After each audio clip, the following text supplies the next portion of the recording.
right because you want to get involved. The spaces opened up for Kane, for Ali second half. It was chalk and cheese. He got himself in positions where he got himself wide. The defender didn't know whether to come on at him. By the time the defender came, like we saw with a couple of shots, he took him on, took two of them on, and made something happen. Whereas I thought in the first half, Sterling was very easy to mark. He's just backed up into the defender. I do think it's hard though, because I think, see, the first half, you know what I mean, Malta are up for it, they've got their shape, they know what they're doing, they're defending, it's tough, you know. But still, you've got to have that kind of movement. What I'm saying, intelligent movement. But what I'm saying is that obviously the second half it opened up a bit, and I don't think it was Rashford coming into his own.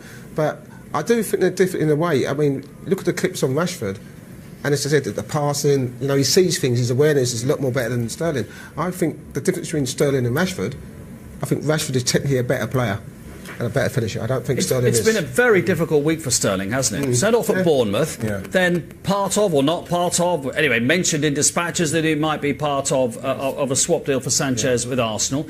Taken off at half-time here. When you look at the quality of what the team that Manchester City have and who's on the bench every week, you know, he's going to have to play extremely well, is he not, to play regularly for Manchester City? But I think he's had a good start to the season. I know what happened with the transfer window, but he scores an important goal against Everton, then an even more important goal against Bournemouth. So really, his confidence should be sky high. And then he gets a chance in the first couple of minutes. So if he's already scored a couple of goals this season, you would expect him to take it.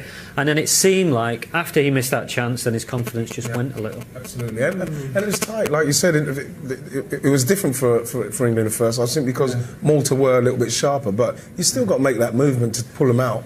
They are, like you said, as semi-pro players and stuff like. You've got to make the movement to make them have to come out and get the spaces. Absolutely spot on.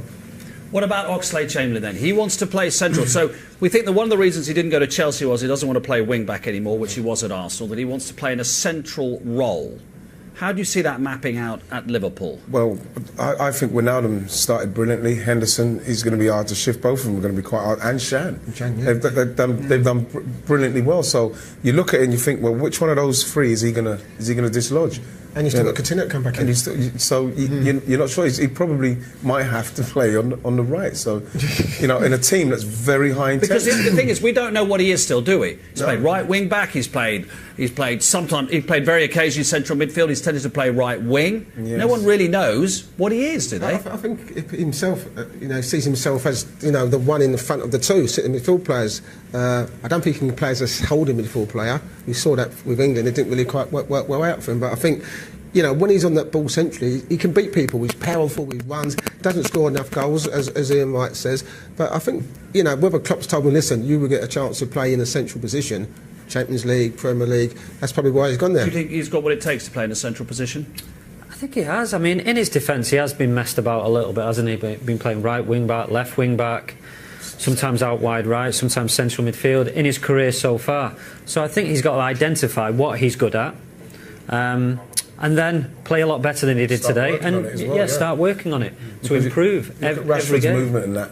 You've got to have that movement in your game if you're going to be playing that. I think he's different. He's different to Rashford. I think he's different. I think Rashford's movement. He's staying playing in the same position. No, but Rashford's movement looks like someone who can play up front, centre forward. Kiki said before the show, if he can play up front, he can run the channels. He's got great movement. Yeah, but if you're going to play on the right, you've got to have that. I don't think Oxlade-Chamberlain's got that. The movement we saw from Rashford today was centre forward movement, stuff like they would do back in the day. Yeah, but I don't think Chambers got that. I think he wants the central, and that's it.